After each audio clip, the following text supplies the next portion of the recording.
চন্দন দাস এবং হরগোবিন্দ দাস এবং তাদের পরিবারের লোকজন তারা পুলিশি তদন্তে উপর আস্থাহীন, তাই তারা কলকাতা শহরে এসছিলেন হাইকোর্টে যাবেন বলে। সেখানে একজনের বাড়িতে তারা আশ্রয় নিয়েছিলেন। আজকে তো কোর্ট নেই, তো ঘটনা হলো সেই বাড়িতে পুলিশ জানতে পারে কোনোভাবে এবং তারা বাড়ি ঘিরে ফেলে। সেই বাড়িতে যিনি বাসিন্দা তিনি তাদের মধ্যে একজন ক্যান্সার রোগী, মানে যার তত্ত্বাবধানে উনি ছিলেন তিনি নিজে ক্যান্সার আক্রান্ত। তার বাড়ির দরজা ভেঙে পুলিশ ভেতরে ঢুকে পড়ে। ততক্ষণে স্থানীয় মানুষ পৌঁছান, শুভেন্দুবাবুর কাছে খবর যায় এবং তিনি আমাদেরকে বলেন যে ব্যাপারটা এক্ষুনি দেখো।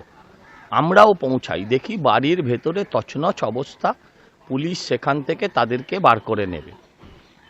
তারপরে জানা গেল কি মুর্শিদাবাদে এই হরগোবিন্দ দাস ছেলে, মানে চন্দন দাসের ভাই, তিনি নাকি কমপ্লেন করেছেন, যে তার মাকে কিডন্যাপ করা হয়েছে, তার মাকে কিডন্যাপ করে নিয়ে যাওয়া হয়েছে বলে কমপ্লেন করেছেন।